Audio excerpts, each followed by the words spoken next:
Hello, everybody. Welcome to episode 118.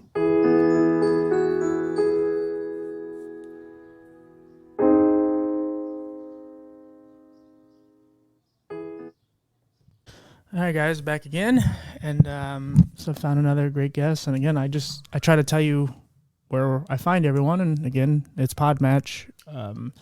It's just been a godsend for this show, and for a lot of other people as well, just to connect. And now I'm starting to kind of reach out to other podcasters to be on their shows. So I just found a guy who he calls himself the blind blogger, and so hopefully we'll do like a cross promotion thing and whatever. But as far as our next guest, I found her, and we literally just started talking, getting to know each other, and there's some parallels because she has a condition that my grandfather had and all, and so I just would love to have her on. She seems like a very sweet person. So you want to tell us your name and a little about yourself? You betcha. My name is Patti. I live in British Columbia, Canada. I started my dream job in September 1989 as a high school physical education teacher. And March 1990, I was diagnosed with multiple sclerosis. 10 years later, I left the only job I ever wanted 10 years later.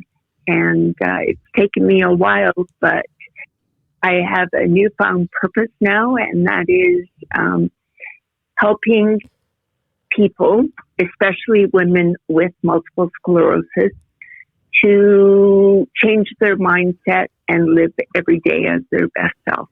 Right. Now, before we kind of delve into your story a little more, why women specifically? Is there a difference in women and men, or is there a difference in mentality? Or why specifically women? Right. So in Canada, out of every 4 people that are diagnosed with MS, 3 are women. And Canada has one of the highest incidents in the world. So that's the angle I've taken. Okay. So it's more frequent where you live, or is it more frequent in general? Like, is it a condition that hits women harder than it does men? Yeah, I think overall, yes. Okay. Yeah. That makes sense. Yeah. I mean, that's kind of comes to be the goal now, where it's just, there's so just advocating, like, you have to do your part. And we always, I don't know, I always try to tell the people, like, it's the whole, when a door shuts in your face, you have to, another one will open up. It's just, you have to find which door that is that's unlocked, or exactly, crept open. And, of course you had your dream job, and you had to quit and all, or retire, and, unfortunate, but you found a new passion, because that's what I've talked about so many times, which is our superpower as a person with a disability. We have to figure out a way to use it to not only inspire the ones that are like us, but inspire people around us. Because, I'm sure you would agree, there's people that you've come in contact with, disability or not, just people where you have a good conversation with, and their energy, their aura is just very positive, and you feel good around them, and you may not know anything about them. Exactly. Yeah, very true. Absolutely very true. And the conversations, as you said, whether they have a disability or not, the conversations always end up being a real good experience for both people in my experience. I get a sense of whether or not I want to, continue on after the first few minutes. And, majority of the time, it's excellent. We learn from each other, and knowledge is power. And it's just a way to make society and the world a better place. Yeah. Yeah. Like, I remember one time my mom, like, she's been on the show because I had her tell her version of when I was so medicated and nearly dying and all these things. And, but she listens to the show, and, sometimes I'll ask certain questions that only a person with a disability would feel comfortable enough with asking it. Because I'm just, I would like to paint, as I said so many times, the irony of me having a vision problem is I'm a very visual person. And then the fact that it's an audio format, I like to paint the best picture possible.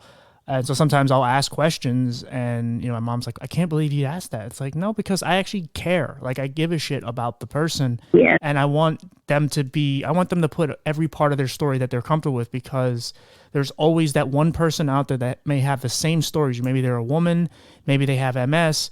And if you were to, I don't know, take 1 or 2 steps out of what you went through, it's kind of disingenuous, because then now they think that they're the only one that went through that. And you gotta put your whole story out there, because that really helps. And to me, I'd rather just be super honest. And if someone gets mad at me, they get mad at me. Not that I'm asking, really personal questions, but a disability is very personal. But I just want someone to understand what we go through in every detail. Exactly. And it's about planting a seed, right? Yeah. So we live in a small town, and we have a pub close by that on Fridays they have a really awesome prime rib dinner.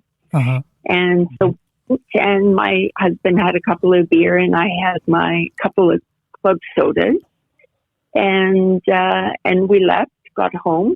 When we got home, our 2 dogs had emptied their toy box. There were dog toys all over the place. Okay. All of a sudden, the doorbell rings. Paul answers it. Patti, it's for you. So I have to negotiate my way through all these dog toys. Right. And who's at the door? The police officer. And he says to me, why are you walking that way? And I said, because I have MS. And he said, what? I have MS. So somebody at the pub phoned the cops to say that I drove away and that I was drunk. Oh, Jesus Christ. I didn't see that coming. I was trying to predict, like, where the hell is this going? Okay, wow. Right? Yeah. Yeah. But and when we share that story with other people, they're the same as you. They try and figure it out. Right.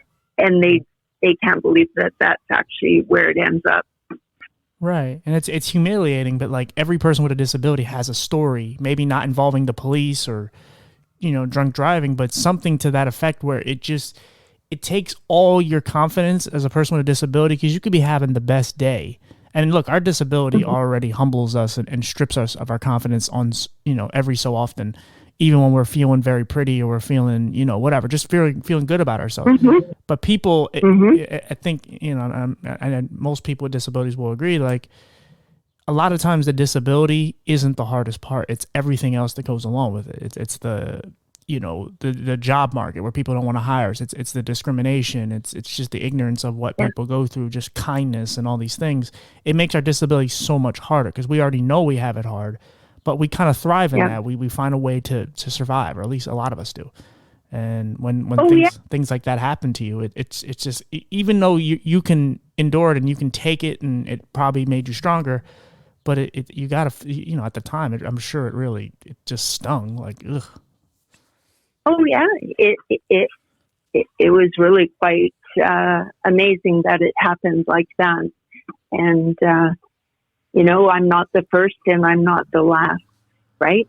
Right. But that's why you're such a good example of someone who can, you're fighting for not only women, but just MS, because now, hopefully, whatever you check out in this world, hopefully that no one else has to go through that, even if it's in your country or in your town. Hopefully, exactly. And that's the thing with us, like people who are advocating and putting ourselves out there, we're doing it so, we're taking all the humiliation, we're taking all the whatever, the bumps that come with it, so that others don't have to down the road. Generations after don't have to deal with this shit, because it sucks. We can brush it off, and we can endure it because we've been doing this for a long time. But it still sucks, and I don't want anyone else to go through it.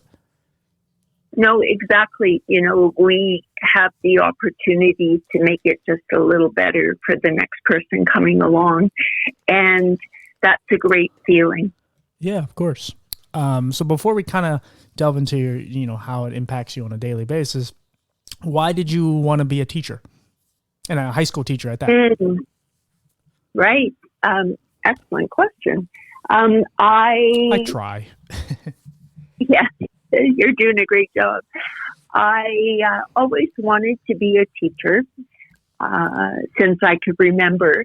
But when I was in grade 9, my high school hired a husband and wife physical education couple. And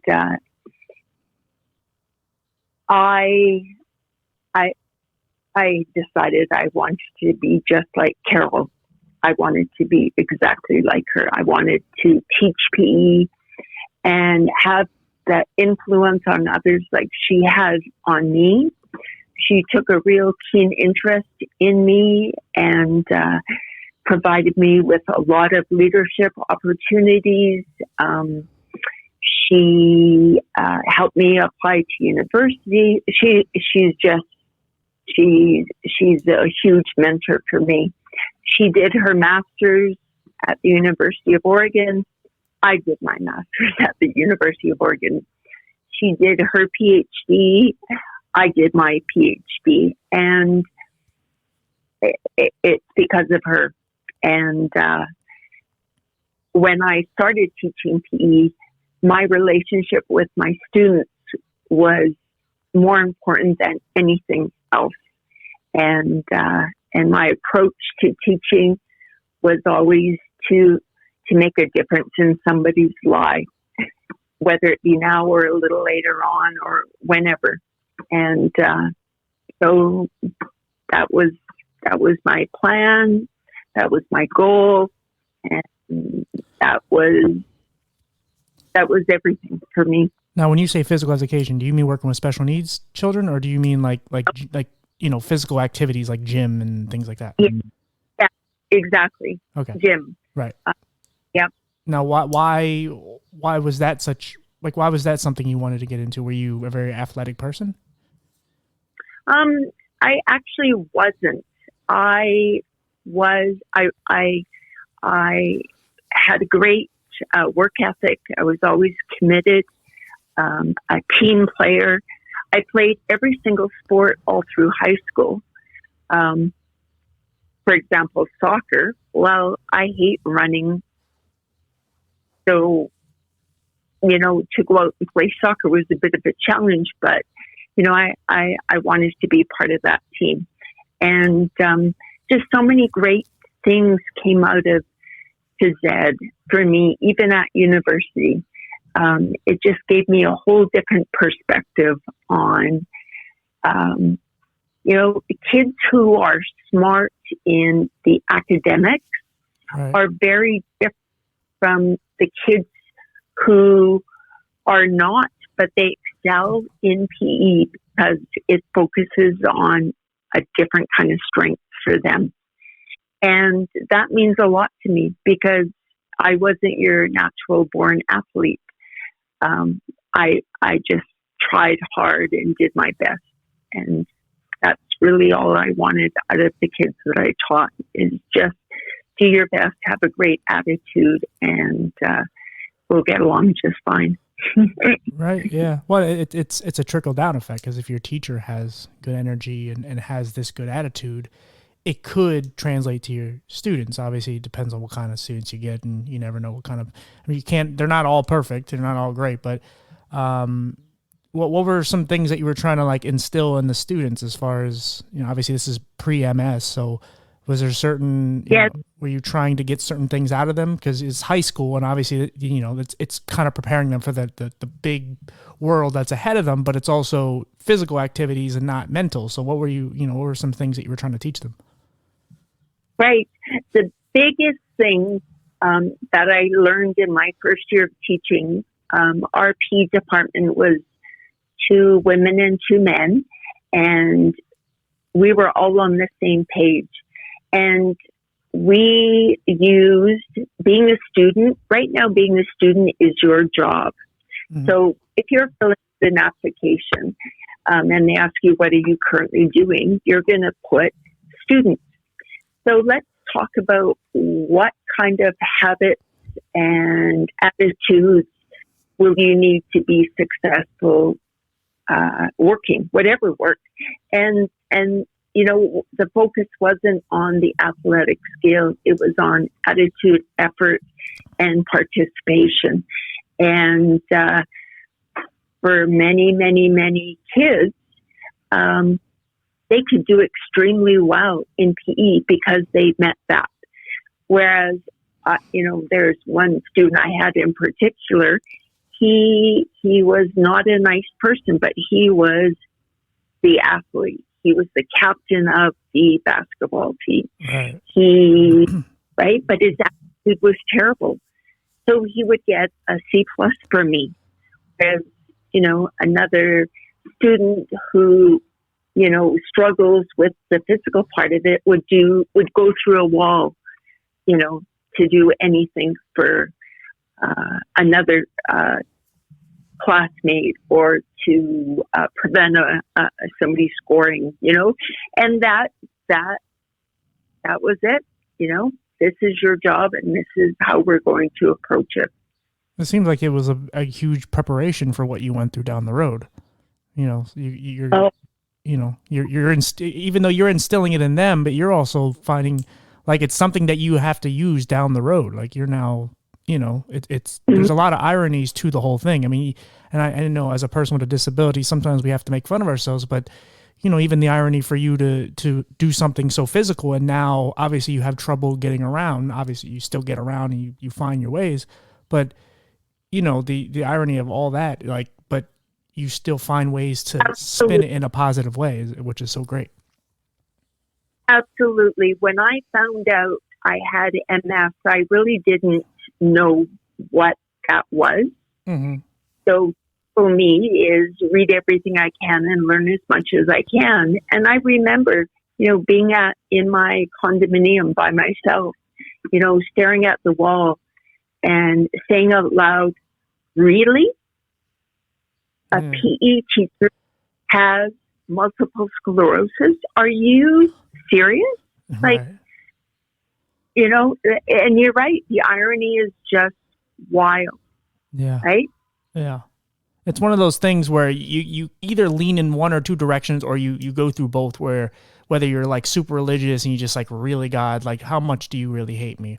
Or you just kind of, you laugh it off in a way where it's just like, this is hilarious. Like what, like who would have thought of this? And I've gone through that with my eyes where I'm just, again, maybe not that much of a parallel, but there's certain stuff in my life where I just go like, this is hilarious. I have a dark sense of humor. So I've joked about, being an organ donor. And I said, the only thing I'm going to donate is my eyes. Like, you just, you got to make fun of yourself in a way because it comes from pain and there's some darkness to it, but it helps us get through life because we know life can be rough and, but we find ways in a beautiful way to put a twist on it. And we try to turn it around into something good. Yeah, absolutely. I will often say, in the beginning, I was a good person and I liked who I was. Mm-hmm. Today, I am a great person and I love who I am because I live with MS. That's great. Now, have you taught any people with disabilities? Yes, our school was complete integration. Mm-hmm. So, we had, I taught a student who was blind. I taught a student who was a dwarf, as we talked about earlier. Right. I taught a student who had no verbal skills. Mm-hmm. And then I did some sessional teaching at college and university. Yeah. And even though they were courses for physical education, it was more of a theory course.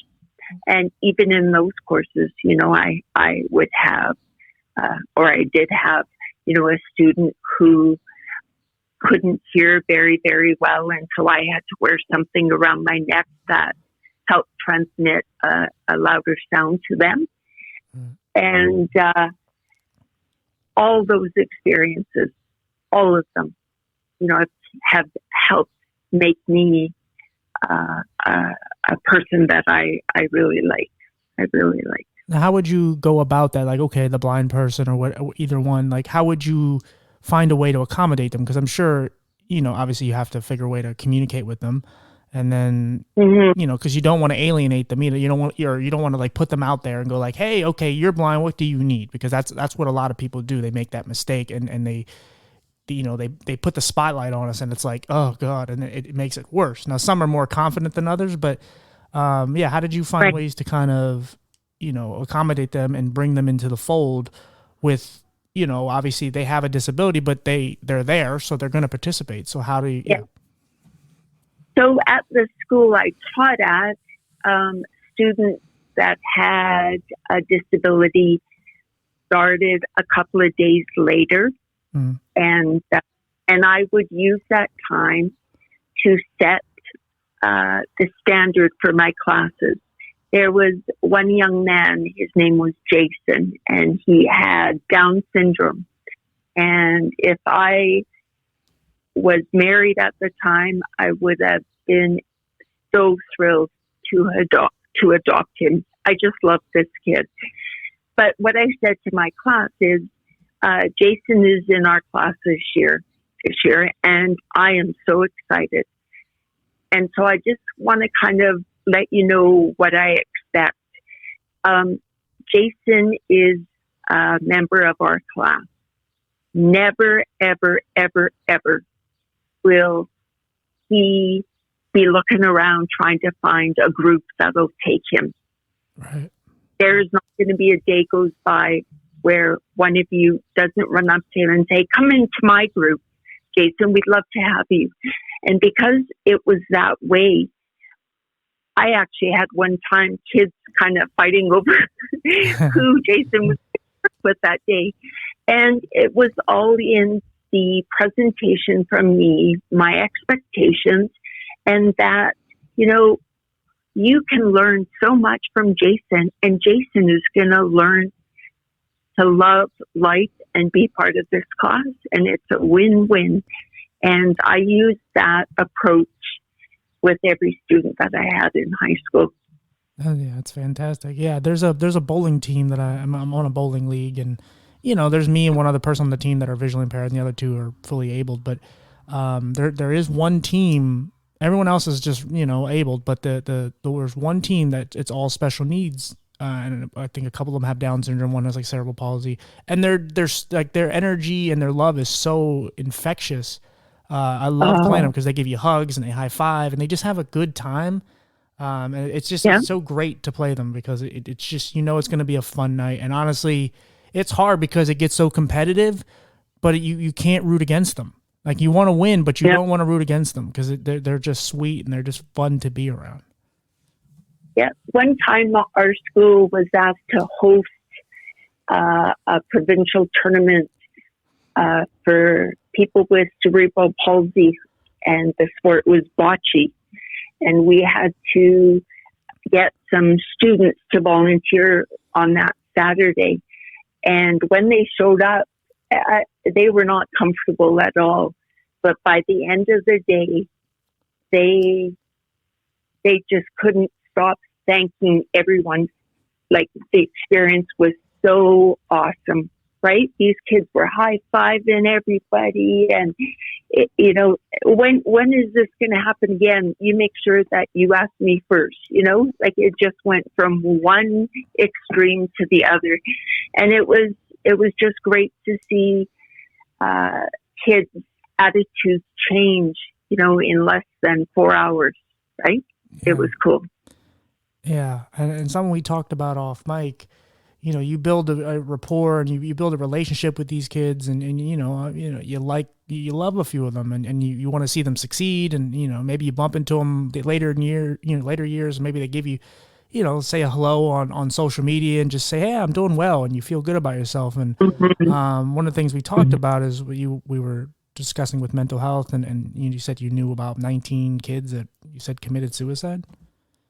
Mm-hmm. Yeah. And, yeah. Yeah. And it's very disheartening because not only, I don't think it's very prevalent in your country, but in our country, we also have the damn school shootings.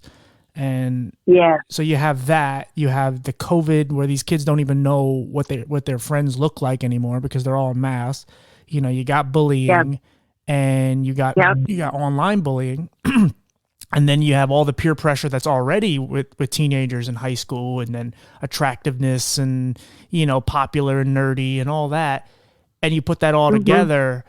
And then, of course, we get to the main part of it is the depression and then the suicide. It's getting worse too. It's not, and not just in students, but, for this particular topic, it's got to feel really shitty as a teacher just to know not only that 19 of your students are dead, but so many others are just killing themselves because of pressure and just being different, whether they're gay or whatever. It's got to Right. suck. Absolutely. And, to really, be real with myself, were there cues? What did I miss? Why didn't I pick up on this? Right. Yeah. And, with quite a few of them, there was Dr. Jekyll and Mr. Hyde. Yeah. The student we in school was different than the person that was in the community or at home. Right. And it breaks my heart. And my high school years, I would go back to high school in a blink of an eye, but not in the year 2022. Yeah. I would want to go back to the 70s and 80s and do it again. Life was simple. People were respectful and loving, and it was just a different time and place. Yeah. I feel really bad for the kids who face bullying. I can say it. There was no bullying when I was in school because there wasn't. And now, the prevalence is just so concerning. It's really a lot to think about. Yeah, of course. Yeah, it's got to be very alarming it's got to suck when a picture comes up on your social media or something that someone's passing around a rumor like, hey, so and so killed themselves. Like, oh, I taught him 7 years ago, whatever.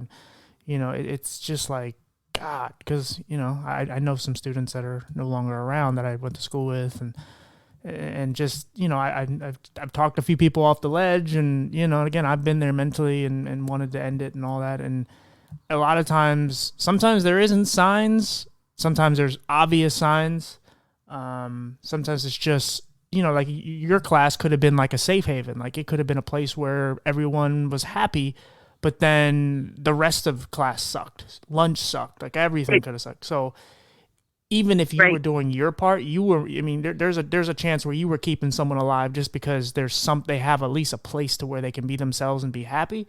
But there's nothing that's going to save them from life, because especially now in the year 2022 and many years before that, where you can't escape. You can't go home and just go, I'm safe, because now people are online saying all these horrible things about you, and it just repeats and repeats. Yeah, very exactly. There's a lot of truth in that. Yeah, that safe bubble was pretty big, when I was a younger person. It has shrunk a lot in terms of size, and what young people are facing today, didn't exist when I was in school. Yeah, and it's, as you were saying, how people have changed, and, kindness is out of the window, and people not putting themselves in other people's shoes, and, there's a lot of selfishness, and it sucks. And there's just this, like, I think one thing that's been missing for a long time, like I'm in the dating world trying to find a decent girl, and people don't talk on the phone anymore. Forget that. People barely text. They just send emojis and they shorten their words, and like people don't communicate properly. And it's right. You could, and that's why I said, like, as a person with a disability, you can be in a room full of people and still feel alone.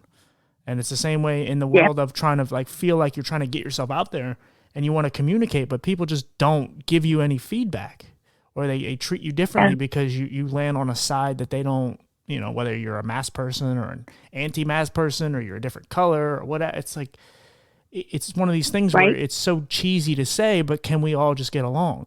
And it's just, but we can't for some reason.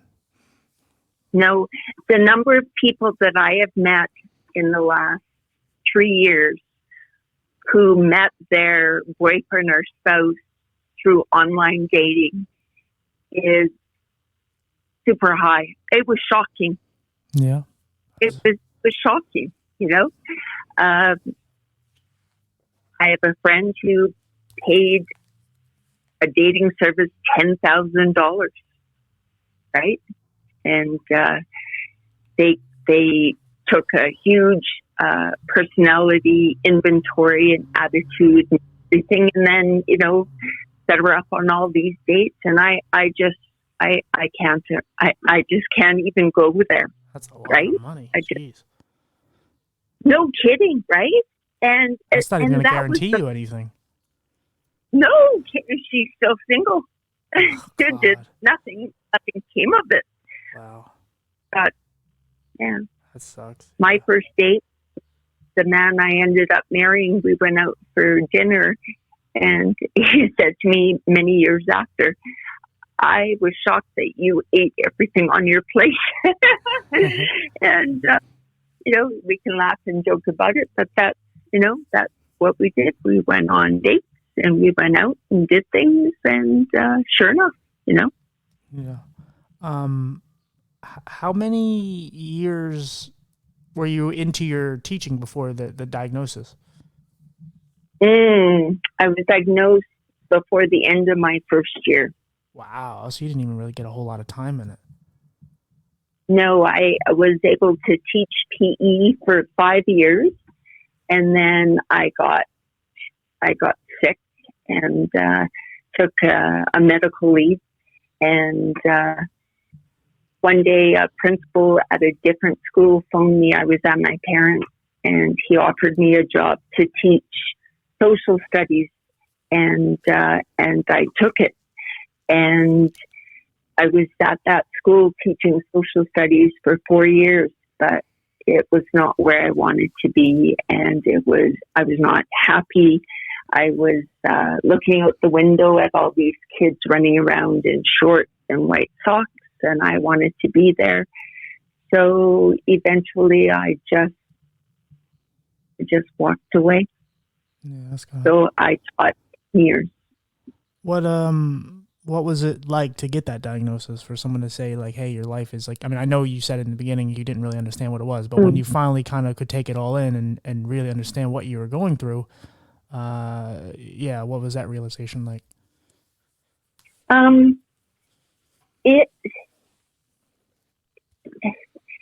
It was really weird because MS is notorious for its uncertainty and unpredictability. And, you know, there are no similarities between people and their symptoms. And I had a real hard time with that. Mm-hmm. So when I went to see my neurologist, and I'd ask him, you know, you've been a neurologist for 20 years. There must be somebody in your caseload who's kind of like me. How did they end up? You know, and they won't go there because they don't have an answer. And that, the unknown, was the hardest and still is the hardest every day. Yeah. And it was concrete, sequential, and I knew exactly what I was doing, and these were the steps that I had to do. And that whole approach to living, you know, was gone. Yeah. So spontaneity ceased to exist. Planning, you know, fatigue.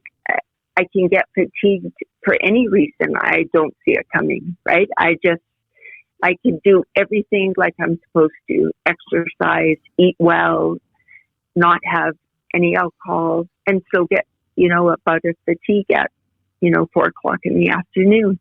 And that was the hardest part, is the unknown. And I think that because of that, I didn't tell people that I had MS. And then I just kind of got to that place, you know, why am I not telling people? And I didn't advertise it, but if somebody asked, I answered. And, Yeah, it for somebody who had succeeded, my life was great. I was a valedictorian at university, right? I couldn't have asked for a better young adult life. And I was not prepared for any of this. And it rocked my world. It really did. Did you go through the process of like what a lot of us do? It takes a while to really take in. So you go through this like numbness where it's like you just kind of go through life, and a lot of times people around you worry more. And then once you get through that, that's when kind of the mental health kicks in and you start to get sad and frustrated. Like you go through this like stage, this like metamorphosis stage of trying to cope with your disability. And then somewhere, I mean, a lot of times it takes years, it takes a while, but you get to a place where it's like, okay, this is just normal. It still sucks, but it's normal. Exactly. Yeah, bingo. Exactly. To go through, stages, of depression, not being realistic, denial, grieving, right? All through all those, eventually to get to a place. It took me, over 20 years to get to where I am today. And, there were days that it wasn't pretty. Yeah. Yeah. There's those bad days are kind of, they're very, debilitating, and they take you. And again, this is for any disability it takes over the way it does. And me with visually, I've had some such bad eye days where I might as well have been blind. And I didn't want to get out of bed, and I'm just like, everything is just my body, and like the mental part of it just says, no, screw it. And it's hard to you just struggle a lot, and it's a real battle. And like I said, that's the type of stuff that I always like to talk about, because it's not something people see, because a lot of us, like you said, you were hiding it to some degree. I could hide mine a little bit because I can see some. I just can't see as well as others. That's why a lot of people will say, like, well, you don't look blind. It's like, yeah, because I don't have the dog or the glasses or the cane, but I can make do, but that doesn't mean I don't struggle. It takes a lot out of me to make it look that way, but I can do it. And, it's good to kind of, break the fourth wall, or, go backstage, if you will, and get to know the people and see what they really go through, because we go through a lot, and a lot of times we don't want to show it, at least especially for the first however many years that we're starting to cope with it ourselves. It's hard to imagine anyone else would accept us, especially you as a teacher too, because you taught students with disabilities, and I'm sure you saw some things of how they were kind of alienated or treated a little differently, and now you're one of them. Exactly. Yeah. And you're right. There were days where it was just so exhausting to try and keep it together that it would have been easy for me to just shut the door, climb in bed, and,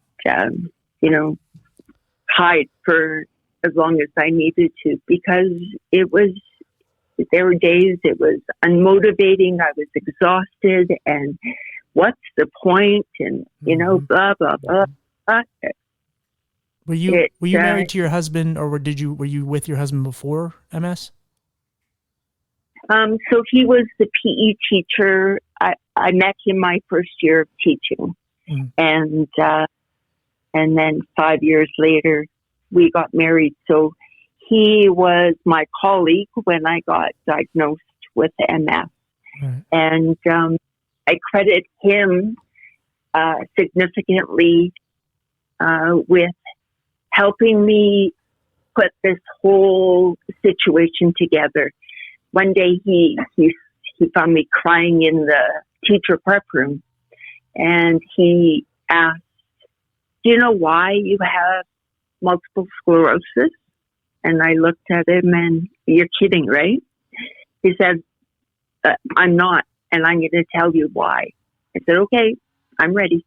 He says, "Patti, you have multiple sclerosis because in your past life, you were so great. You were so great. You were loved. Everything was going your way, that the divine had to give you a challenge this time around. Yeah. And that's made a world of difference for me. Yeah. Really has. The reason why I asked you that, that's very, I like that point, what he said. But the reason why I asked you is, what is it like to have someone see you at your worst and at your best, and they stuck with you through the whole thing? Like unconditional love, which most people don't. There's not most, but a lot of people don't get to see. Yes, it is more than anything I've ever experienced in my life. I know a couple of women online whose partners or spouse walked out, when things got bad. Mm-hmm. And, I'm very grateful every day. Yeah. No. That he still do things together. Yeah, like I said, it's something else I've focused on a lot, where I've had caregivers or mothers who have children either died or have disabilities, mm-hmm. because you got to focus on those people because they really do matter. They impact our lives, and without them, like, it makes life less lonely and it makes life more bearable, especially when we're at our worst in the darkest times, whether it's mentally or physically. They're there, and it gives us a reason to continue to go on. Because if you're checked out mentally, physically, you're probably going to check out too. And that's a really great feeling for you and I, to be able to give a different perspective, or to help somebody, just get out of their head and just have some peace for a short amount of time, so that they know what it feels like to be okay with their disability. And that's a real important part of what you and I are doing as advocates, right, is giving people who are disabled and who are not disabled the opportunity to be to have a voice, to be seen, and to contribute, as much as the next person. Yeah, we have to do our part, and we can't just sit around and just hope for able-bodied people to save us, or, for someone else to come around and change the narrative for us. Like, we have to do it, but we have to do it. Like, my big thing is, like, uniting people with disabilities, because one problem I have is, we don't support each other enough, but also we tend to stick to what we know, which is our condition. We don't venture out. And I'm not saying we shouldn't focus on that should be our main focus, which is our problem, our body part, whatever it is that we're being ailed by. But we should venture out. We should, support other parades and other movements in the disability community, because they're at the same level as us, and we have to support each other. Just same like with people with special needs. Like, there are people that actually, like mothers and that go out and support them, but we should support them as well, because they're a part of our community. Right. We are all, I agree. There's so many of us, and we actually could make real change if we actually stood together. But, and that's why I like some of these movements of, like, Disability Pride Month, things like that are showing us in a good light. And, like, just talking about, like, with your husband, like, it's showing, like, oh, it's not all bad to be a disability or to have a disability. Like, there are some great things about it, and we have to show that too. We can't just show the pain, but we have to show that too, because that is there. But you can't leave out everything, because then it does seem bad. And that's why, and then you'll see these kids that will get overwhelmed by something, and especially with a disability, and it's like, yeah, they might want to kill themselves because all they hear is, oh God, it sucks. And it's like, I'm not saying that there's not bad days. There are. No, exactly. Yeah. Say, go ahead. Out of the women that I speak to is, I'm not saying it was a cakewalk for me. Right. And I'm not discounting any of your struggles.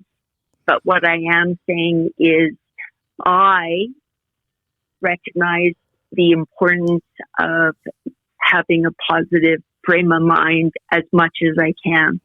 That is what's really helping me to move forward, is the way I think about life, the way I think about myself. And, that mindset is huge. And so if I can help anybody out there, make even the smallest ship to start with, Yeah. you as well. We've done our job, right? Right. Before we kind of get into the positive things and the things you're getting into just a little more today, can you like explain how MS affects you just like on a daily basis? Yes. I walk with a limp, and I have drop foot. That's not what I heard, by the way. I heard you were a drunk. Yes, you did you. That's what I've heard. I'm Right? not telling you who told me. I'm just saying. Right. Forget what I'm saying. So, no, you know what? That was funny. I stub my toe a lot, and so I get launched forward. So I fall regularly, and the fatigue some days is difficult. My first symptom was double vision in my right eye, and that has never gone away.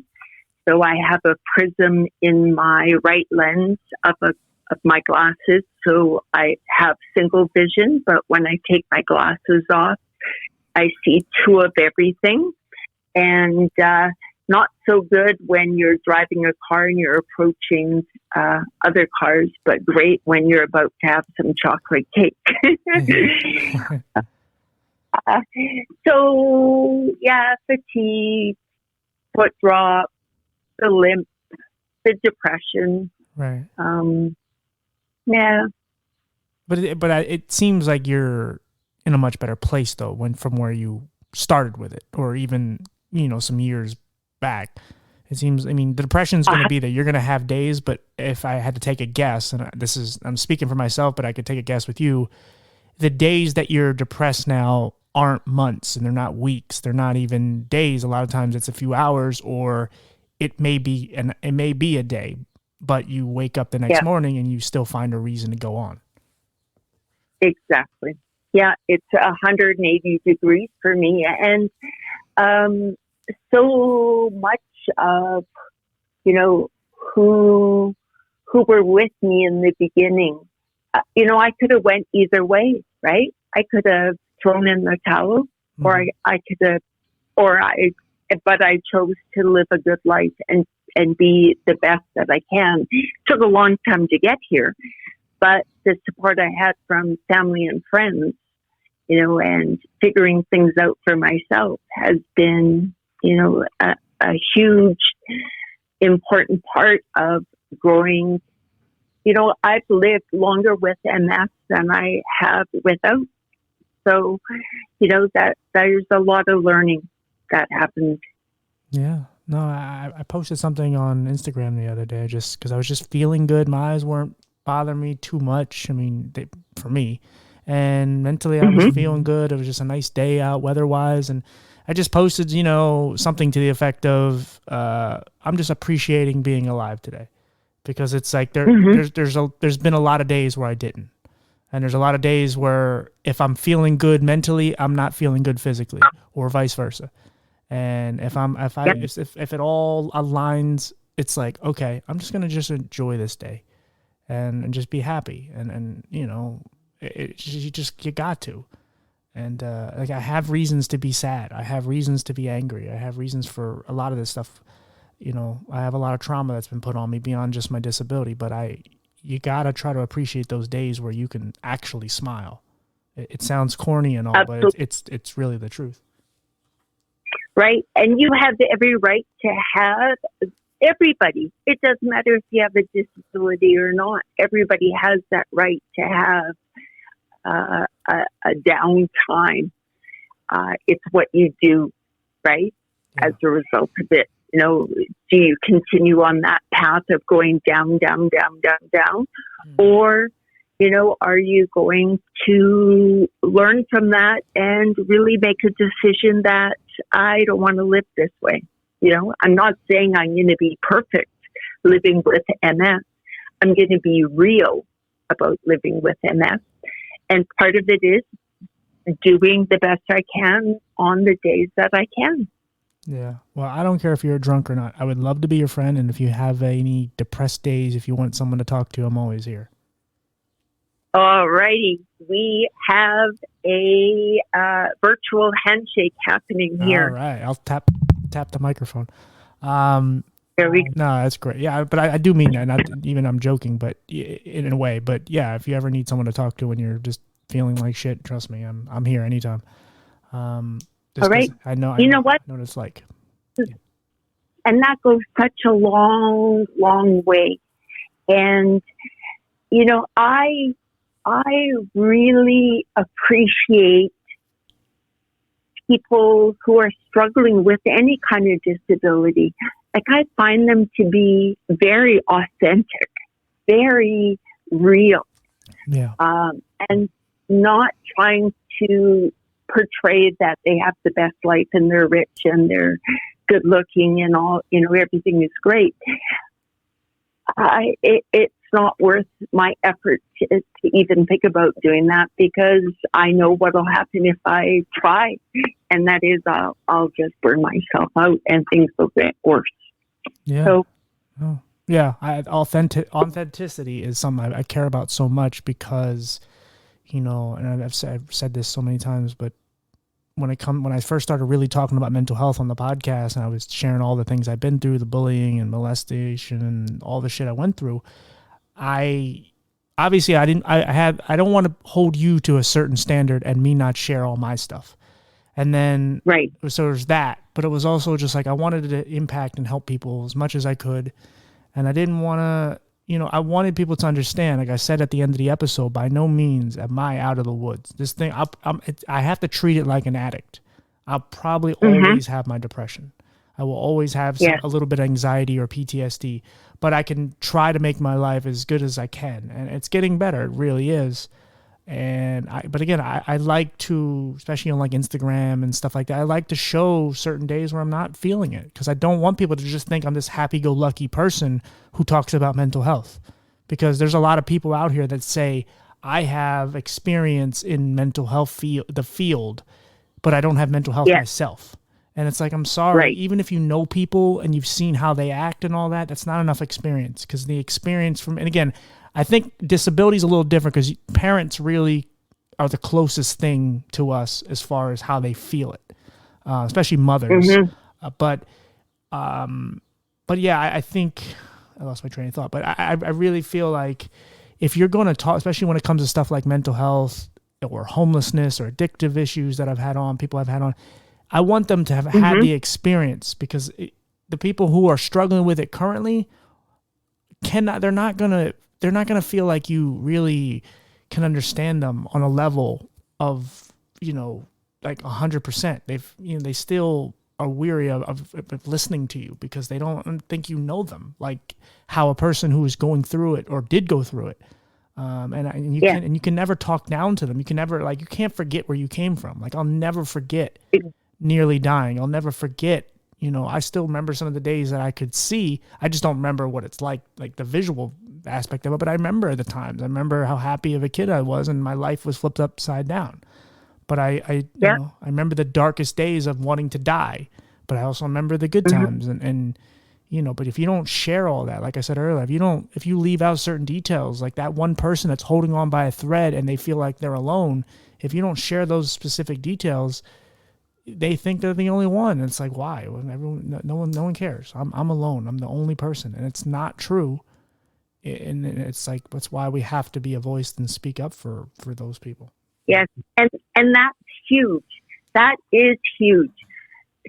To chat with some of the women that I have chatted with who feel completely misunderstood and alone. To be part of a community of other women with MS has been life-changing for some of them, because the women are real, and they're accepting, and they're honest, and they never discount anybody's feelings about anything, whether it's related to MS or not. And that's huge. You said that, there might be that one person out there who feels so alone, but I am trying to whitewash my experience to make it, oh, it's not that bad. Just pull up your socks. You can do it. That's ugh. Yeah.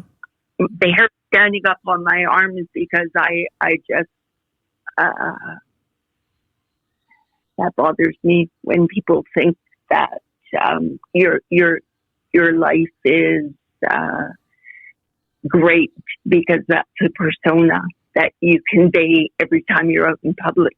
But in behind closed doors, you're a different person. Nobody knows that. That it's not helping me or anybody else out there who needs to know they are not alone. Right. Yeah, and that's why, like I said with you earlier, like saying that I if you need someone to talk to, I'm not telling you that I'm not a mess and I don't have my issues either.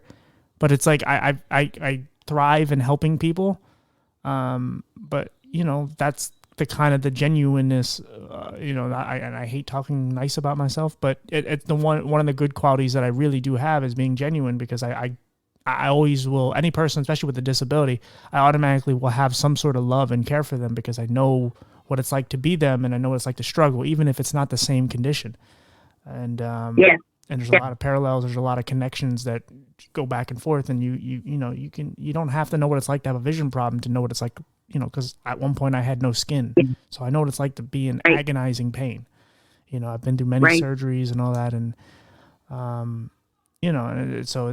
but it's just good to know someone out there gives a shit about you, and someone actually like really does. Even if you don't take the person up on the offer, it's good to know someone actually is like, okay, I have someone to call who isn't going to judge me. And that's very hard to find.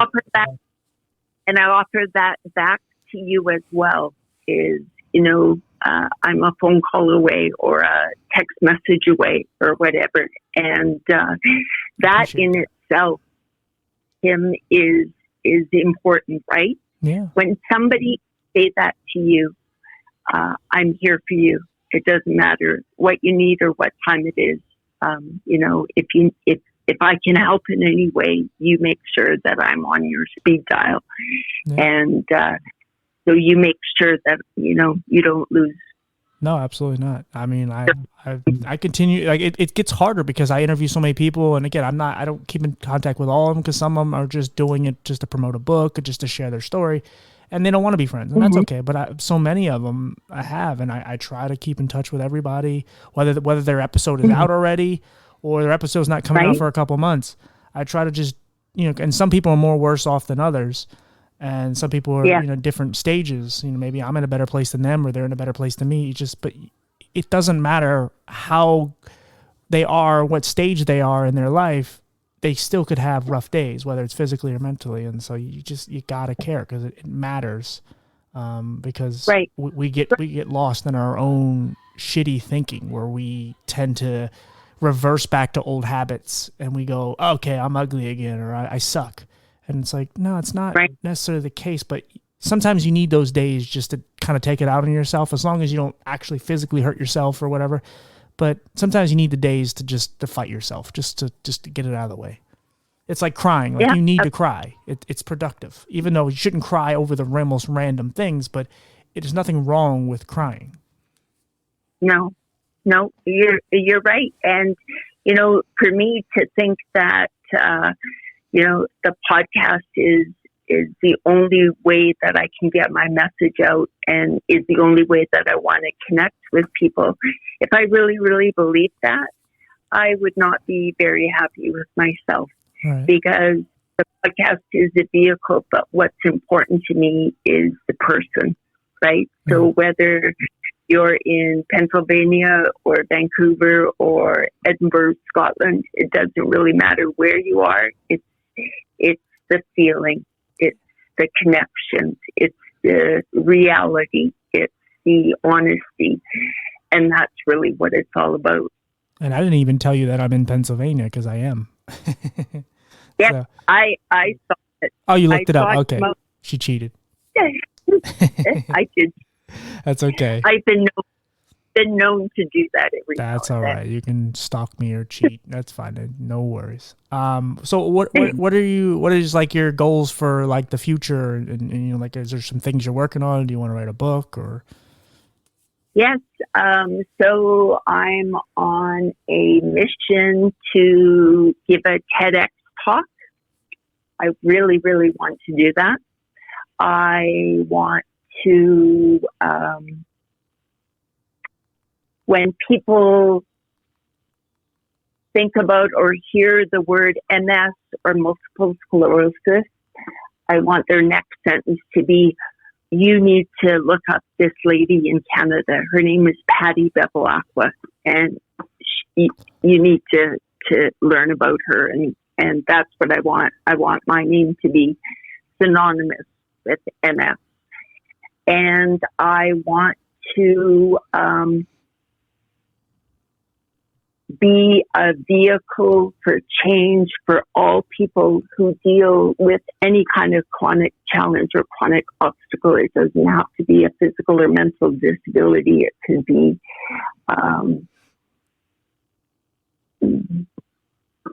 I lost my train of thought now. It's okay. So I want to be bigger and better than what I am now.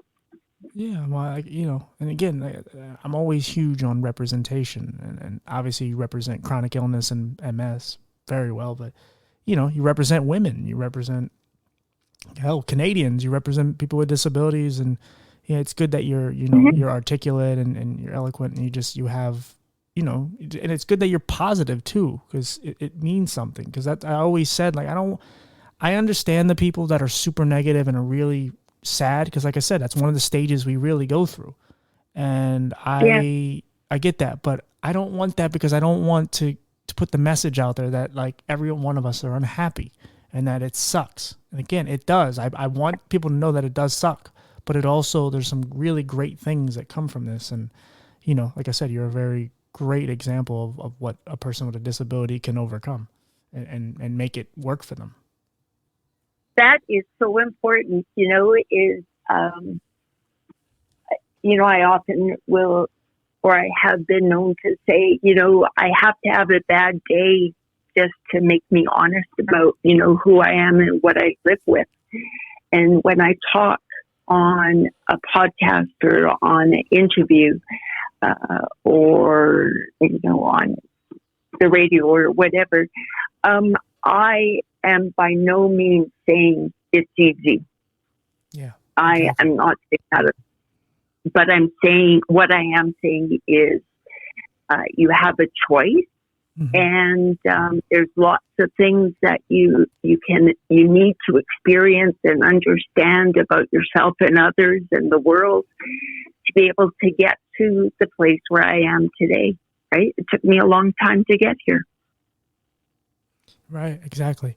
I have one more question, but I want you to, and it's actually a kind of a favor / question, but before I ask you that, is there anything you have to promote? I have a amazing Facebook community, and it's called MS, stands for Mindset Shift. Okay. My Instagram handle is Fearless with MS. I will follow you. And what is yours? At My Blurred Opinion. Alrighty. We will follow each other. And I wrote a chapter in a book called Absolute Will that is available on Amazon. It's 21 women from 7 different countries. And we have all faced a struggle, but have come out the other end being a better person and serving others. And so if you're looking for a really good inspirational read, check out Absolute Will. Absolutely. That's awesome. So before we kind of wrap up here, I have a question kind of / favor. So I realize, I've talked about the other side of my family. I have my sister's half Puerto Rican, and we grew up in this different culture. And, I'm a white guy, but I grew up with this different culture, and we kind of, some of us lost some touch because I moved away and whatever. And I recently found out that one of my cousins on that side of the family has MS, and he's at the stage where he's really feeling like down and low and really just. I was talking to him the other day, and it's the first time I talked to him in years, and I'm trying to keep in contact with him and check him out and just make sure he's okay. If I ever give you his contact information, can you talk to him? I would like you, absolutely. And what I want you to do is give him my email address and my cell number. Okay. And that way he can contact me when he is ready or wants to talk to me. Absolutely. Okay. Hands down. And I really appreciate it. Yeah, because I want him, because I can only speak to him from a person with a disability and a person who goes through some chronic pain here and there, but I wanted somebody who is going through what he's going through. And again, I'm sure maybe it's affecting him a little different than yours, but he does have MS, and I really feel sorry for him because he was a very physically active person. He was really good at pool, and he was just a very, motivated and happy-go-lucky person. And now talking to him, like, all he wants to do is sit around and watch Netflix because he feels like that's the only thing he can do. And I'm trying to tell him that's not it. But, I think it might, and I know he cares about me, but I think it might mean more coming from a person who actually has the same condition as him. It is my pleasure. I really, really appreciate it. Like I said, I just thought about it because I told you about my grandfather, but I also have another person in my life that family related who has MS, and he's currently struggling. So I really do appreciate it. And is there anything else you want to cover? Because otherwise we're done. Yeah, I just want to say to all the amazing people who are listening to this podcast reach out and,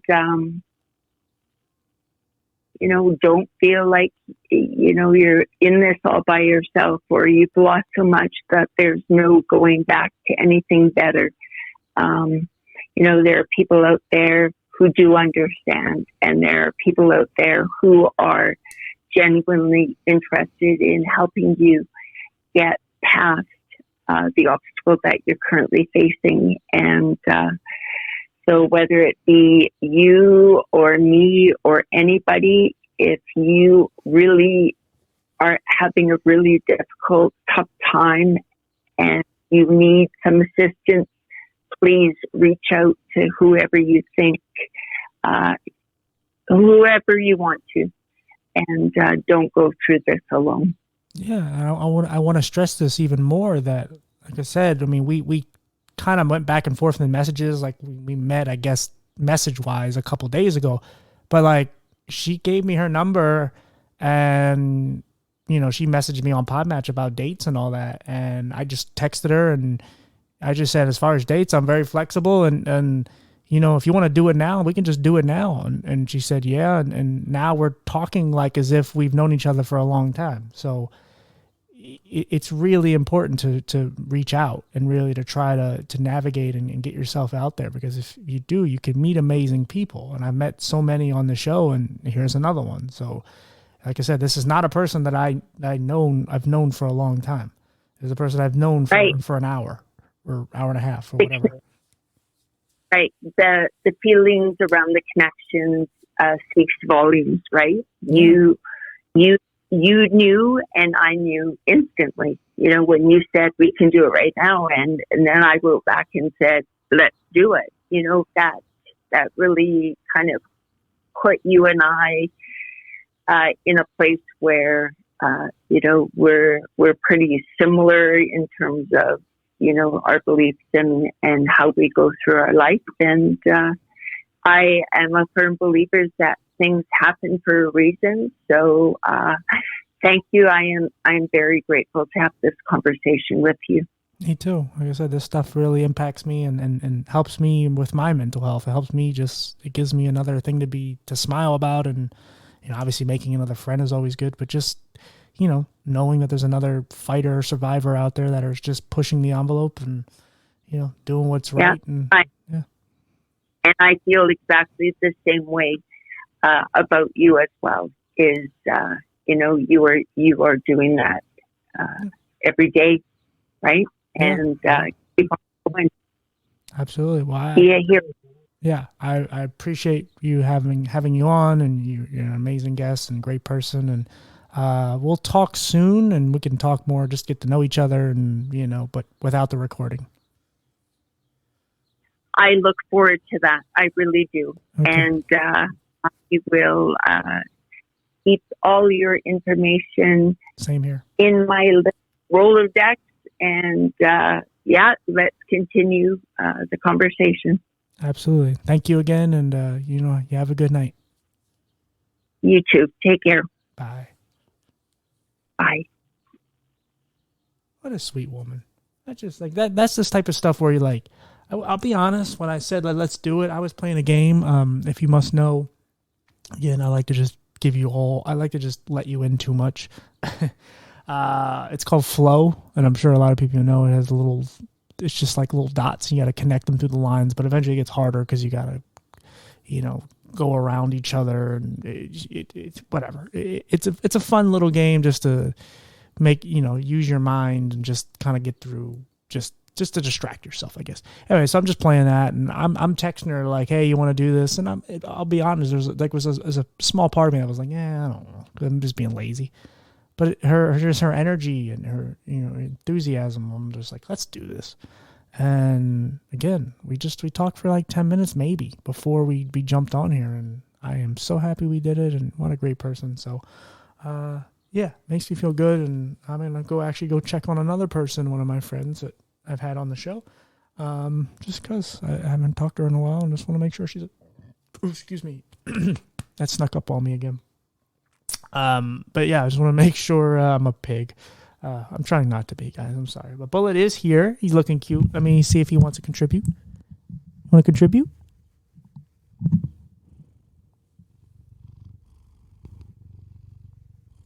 There you go. He contributed. I mean, he did more than I could have ever done on this show.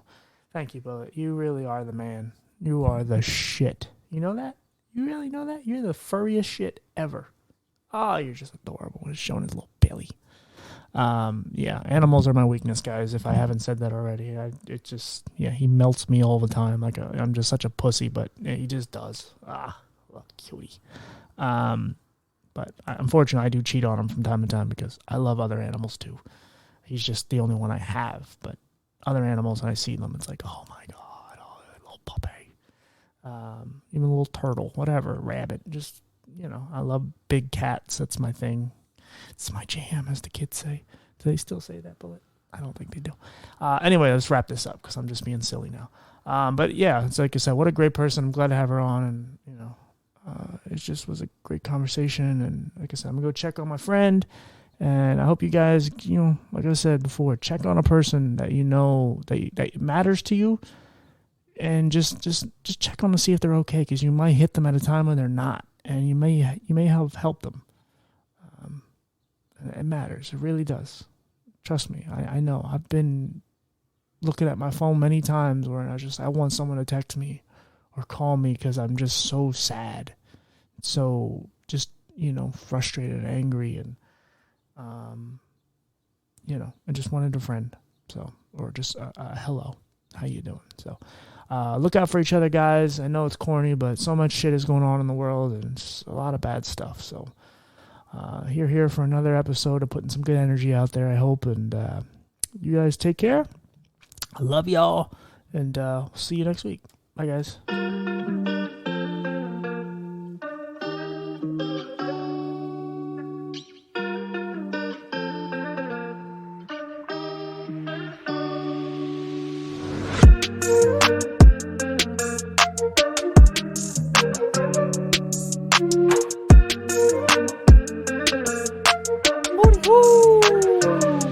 I'm still here. All right, now I'm getting out of here. Bye, guys.